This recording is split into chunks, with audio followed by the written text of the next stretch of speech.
Thank you, Minister Padoan, for this wonderful speech. I think one could sense the background of your academic career as a researcher and your political responsibility, which is combining now to a tremendous challenge for a person, not just in Italy, anywhere in Europe, dealing with the problems. I think the key messages was we have to overcome uncertainty, we have to exploit the potential which is included in this European project, but to break it down to national responsibilities, how to implement what is needed. You are daily confronted with the problems of implementing what we as economists think is needed to overcome uncertainty, to create trust of our people in the European project and in national policies, and maintain, increase the credibility of our institutions on the national level as well as on the European level. Having listened to Jens Weidmann's speech, probably it happened to you too. I was thinking myself, I've been in Italy so often, and I was thinking, did it have any impact on my economics thinking? Probably I was immune against that. I don't know. So perhaps you should stay somewhat longer here. We would invite you and work on you with better weather, hopefully. But I will not continue to waste time because Minister Padoan is ready to take a few questions from the audience. Please raise your hands and keep your intervention as short as possible so we have time for many interventions. The first one is here.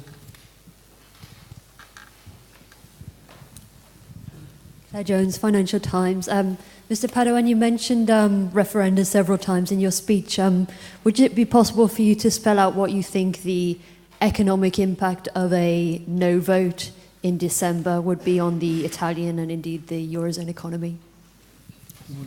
Yeah. I was betting some money on the fact that at least the first few questions would be on my country.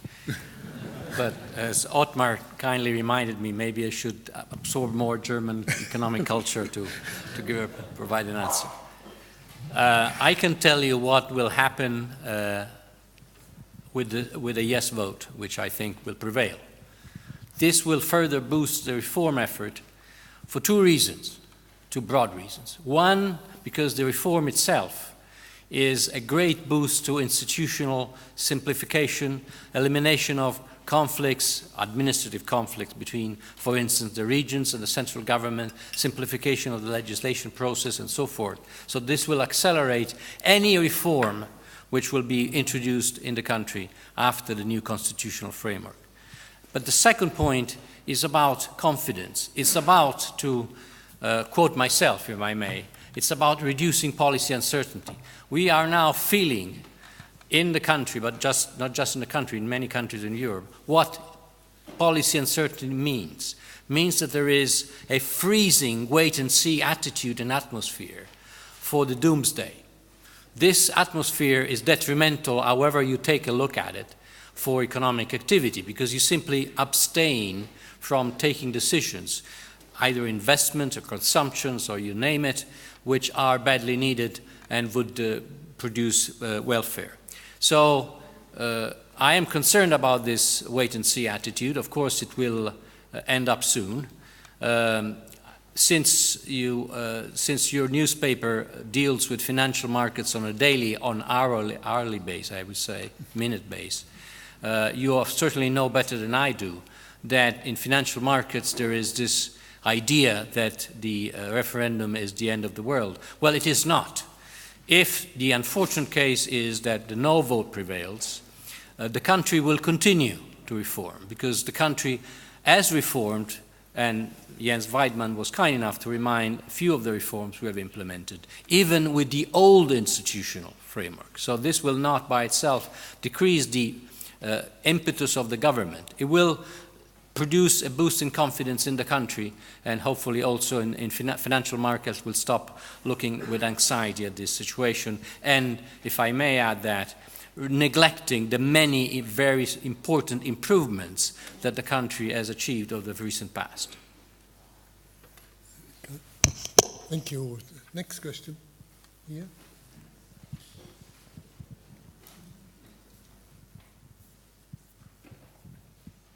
Oh. You suggested. And the next is here. You suggested a scheme against cyclical unemployment to mitigate negative fiscal shocks, and you suggested that it would have no winners and losers in the long run. How would you make that sure? We, not myself, I would have liked to do so, but I don't have time to do it. We have run several simulations in different cases, and over the long term, which such a scheme has to be approached and appreciated over the medium to long term, which means several years. Given the past performance of the labor markets in euro area countries and given some reasonable projections of labor markets in the future, all countries, let me say, including Germany, would benefit at some stage. So in the end, this is a no change solution. There is no transfer solution. So we've done it through the usual tools that economists use when they try to design policy instruments. It's not an act of fate. I think in the context of the Brexit vote, one could see that those who felt left behind have developed also anti-European, anti-globalization attitudes. And as economists on the Pareto optimum, we were convinced that free trade, etc., competition would increase welfare on the general level, and the winners could compensate the losers. But this is easily described and very difficult to implement. I think that policymakers have a new challenge, and I'm saying this because this is what in the global policy fora I attend, the G20, the G7, the two new words on the ground. It's not just growth and jobs, it's policy certainty or political certainty and inclusion. If you go back to the recent meetings, including the IMF meetings, the annual meetings a few weeks ago, this was the main theme, and to me and to many of my colleagues, this proved as to be as a surprise, but after all, almost a natural outcome of the fact that we are in a different world, and we have to take that into account in our policy recommendations. To come to your point, Otmar, now that we have realized that the inequality and inclusion issue, as well as the policy uncertainty issues, are relevant for economic performance, we must introduce or think about policy design and design of policy instruments that take those dimensions into account. And also this is based on what I believe to be strong evidence that in a less unequal world, not only we are better off from a welfare point of view, but we are also more efficient. And so we have to ask how we can translate it into policy recommendations. We cannot simply ignore that dimension anymore. We will be more efficient if we are successful in implementing this compensation in a way which does not reduce incentives for those who are working. Absolutely. Implementation of the right incentives are exactly the word that I like and I use most often in my new ECOFIN meetings.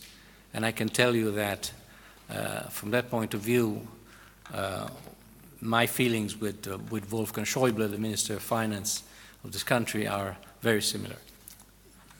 Next question, please. Yeah. Maybe the gentleman there that was bypassed by mistake. Yeah. Okay. Thank you, Minister Pardon, for the excellent, eloquent proposal for promoting growth and employment. I was surprised, however, that in this context you were addressing the need for solidarity. In order to avoid uncertainty, we should be aware that solidarity is not a one-way road. It's a matter of give and take, but can be illustrated in many ways. Just to give you one example, please. In our country, Germany, we're having an energy turnaround presently carried out, while with this policy our country is pioneering the transition to clean sources of energy in Europe and beyond. The households and business companies have to shoulder the very high burden of this policy that is tying up their financial resources to a large extent.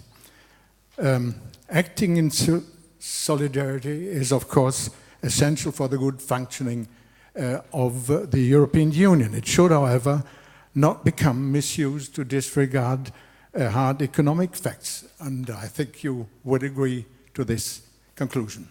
I would certainly agree, so I have nothing to add. But let me add one element, if I may. If I understood correctly the example you offered.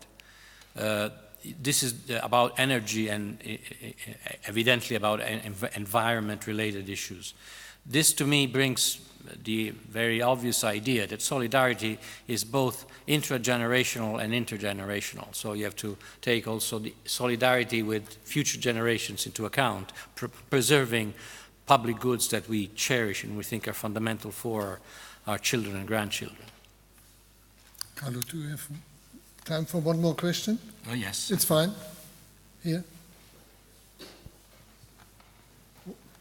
We take two questions together? Take two questions together. Here and here. If they're the same question, that was simply... Okay. I cannot guarantee. We didn't, no solidarity.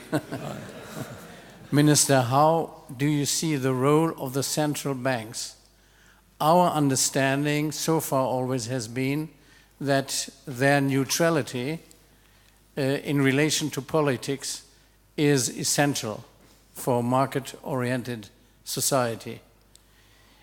Is it correct that in the past you see the approach and the policy of central banks being abused by politics? In other words, measures which normally should be taken by policy for reforms, etc., that they are taking the central banks, the role of the central banks, to try to find solutions for where they normally should not, which gives a different view between parts of Europe and other parts of Europe regarding the role of monetary policy and the role of central banks in relation to politics.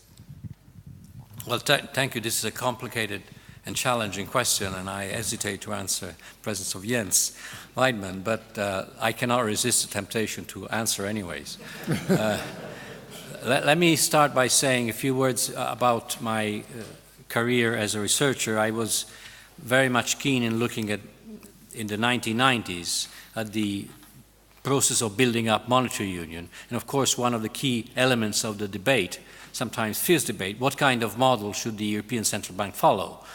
And of course, we all know that there was no doubt, including in my own mind, that the model should be the one based on the Bundesbank's model, in broad terms. And I think this was the right choice. Of course, the ECB is a different institution than from national central banks. But at my time, in those times, also your time, central banks had, especially several years ago, different attitudes, different relationships with the treasuries, and the issue of independence was taken from different perspectives. In the end, I think we have converged to a stable and very predictable model of the central bank. However, we must, of course, recognize that since the inception of the financial crisis, central banks have come to respond to totally new challenges. And we are now, we all know now that we are threatened with negative interest rates, very low inflation, if not outright disinflation or deflation risks. So the central banks are called, in the years of the euro area construction, they were called to preserve monetary stability with keeping inflation low. Now we are challenging, they are challenging, but we also are challenging with the fact that we have to keep monetary stability, but we need more inflation. So we are in a different world. All of this could have not been possible if the central banks were not independent. Let me say, and I think this from the bottom of my heart, that we have to be very grateful, not just in Europe, but around the world, to central banks that were the first response to the big financial crisis. which, let's face it, no one was expecting to be so deep, so strong, and so devastating. So central banks charged the response to the enemy of the financial crisis by accepting to change themselves to deal with the new challenges. Of course, now the challenge is to go back to a more normal situation, number one. Second thoughts about central banks.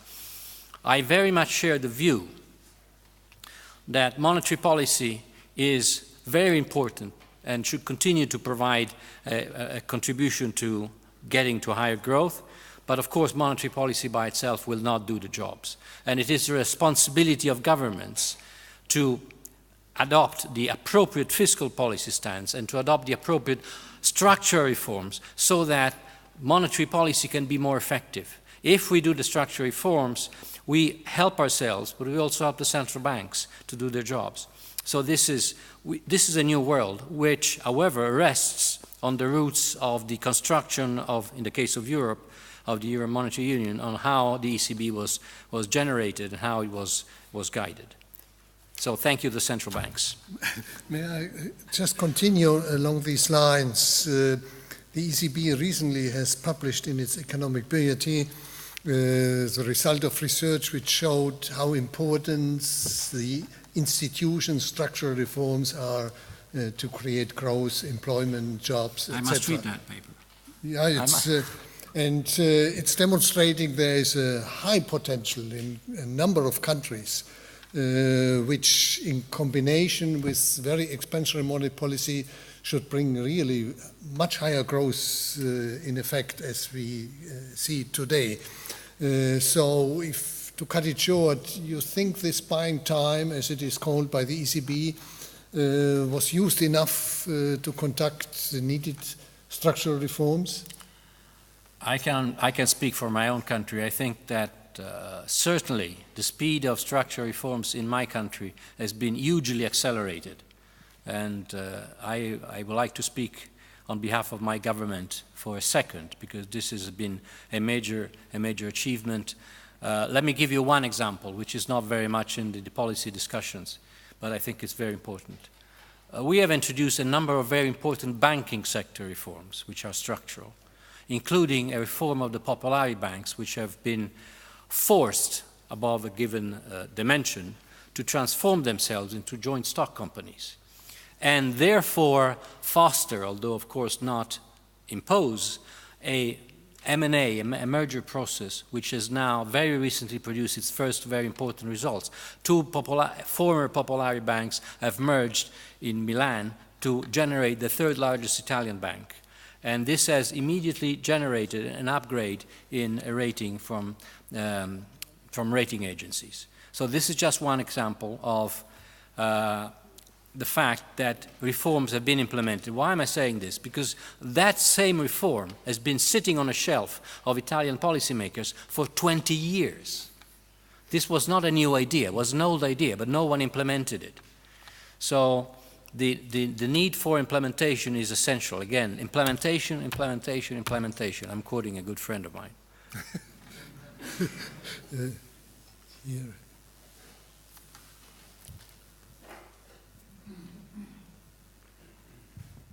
Thank you, Minister and Professor Issing.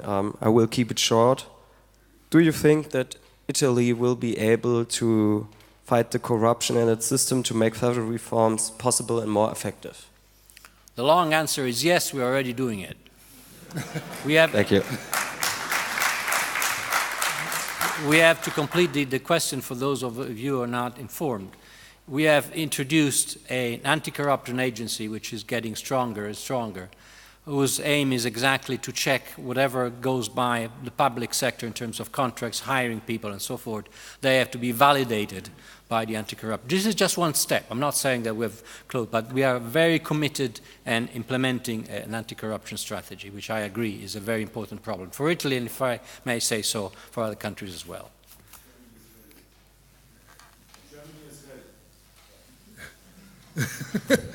So one last question here. Take the mic. Thank you very much for your speech, Minister. You mentioned in your speech inclusion. Inclusion is an element for leadership. And my question is, what are your ideas for the political leaders in the future? What special skills, maybe 3 or 4 special skills, the leaders of the future need to bring the results you spoke in your speech? You are right in implicitly pointing out that I did not develop the concept of inclusion, and I did not suggest explicitly policy measures.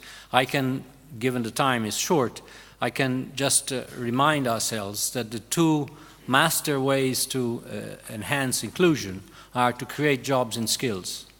A country which does not provide job opportunities also is very in a big difficulty in providing inclusiveness. Inclusiveness both in terms of income, in terms of well-being, in terms of decent life, but also in terms of expectations.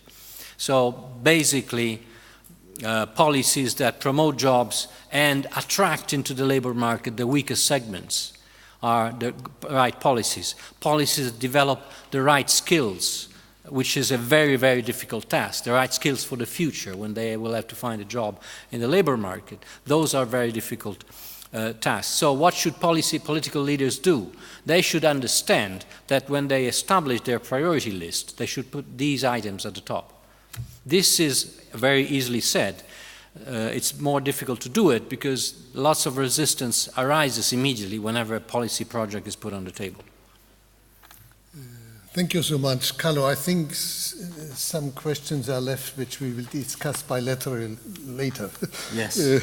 So I'm looking forward to that, and I would like to thank Minister Paduan for his impressive presentation of the challenges we are faced with. I think we have first to agree on the appropriate analysis and then to come to the right conclusion, and then it's what you said, implementation, implementation, and for that we wish you good luck for the sake of your country and of Europe. Thank you so much for coming here.